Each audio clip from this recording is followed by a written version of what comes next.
ही जेका टंकी है ही तकरीबन 8 खां 9 फुट हिनमें मिट्टी भरजी चुकी हुई। तो पानी जो स्टोरेज आहे उहो तमामु महदूद थी वियो हुयो। मलिक साहब जे हुकम खां पोइ असांजो हितां जो काउंसलर मसूर अनवर असांजो चेयरमैन फ़कीरात पहुचो हुकुम जारी थियो ऐं उन खां पोइ हिन साल जीअं नौताल थी कमु जेको आहे शुरू थियो। तकरीबन गुज़िरियल 2 हफ़्तनि खां ही कमु हलंदड़ आहे।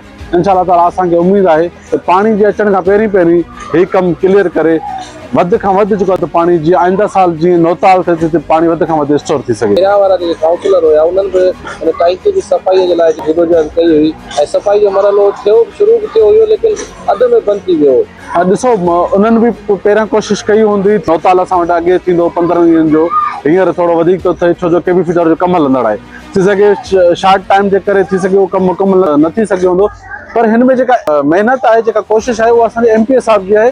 हुनजी आहे त असां पाण म्यूनिसिपल कमेटी बोलाड़ी में तव्हां ॾिठो हूंदो ख़ुदा जी बस्ती हुजे, पोपट ॻोठ हुजे, तव्हांजो जेको बबर स्टॉप हुजे, जिते बि हुनजी प्रायोरिटी आहे त हर माण्हू वटि हर जेको रहायशी आहे उन वटि लाइन जे ज़रिए पाणी पहुचे ऐं हू उन ते बिल्कुलु कम भी करे रहिया आहिनि। त तव्हांखे ख़बर आहे त असादाबाद तोड़े पूरो इलाइक़ो जेका स्प्रेट आहे उहा इहा आहे त हू पाणी ते ज़्यादा ज़्यादा फोकस जेको आहे त हुनजो आहे। तव्हां ॾिठो त तरक़ियाती कम बि असां वटि हलंदड़ आहिनि, ड्रेन जा कम, पेवर जा कम बि हलंदड़ आहिनि, पर मलिक साहब जी जेका फर्स्ट प्रायोरिटी आहे उहो पाणी आहे। सेकेंड जेको आहे त उहा ड्रेन आहे। वध खां वधि असां पोएं साल बि तव्हां ॾिठो हूंदो त असांजो भिटाई कॉलोनी वारी जेका टैंक आहे उहा साफ़ कराईसीं।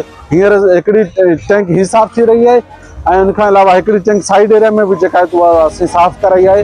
गरीबाबाद में जेका टैंक आहे उहा बि असीं साफ़ कराईसीं। अच्छा, हिन वक़्तु पाणीअ जे मामले खे वठी जामशोरे पूरे में पाणीअ जी किलत पैदा थी वई आहे। वजह इहा आहे जो केबी फीडर जो सालाना सफ़ाई जो मरमती कम जी वजह सां हिन वक़्तु न सिर्फ़ु म्यूनिसिपल में पर पूरे जामशोरे ज़िले में पाणीअ जी किलत पैदा थी वई आहे। उन हवाले सां म्यूनिसिपल जे वार्डनि में ऐं पंहिंजी पूरी म्यूनिसिपल में जेका रहवासी आहिनि उन्हनि ते पाणी जो अमल कीअं थो थिए ऐं म्यूनिसिपल कहिड़ो कमु थो करे?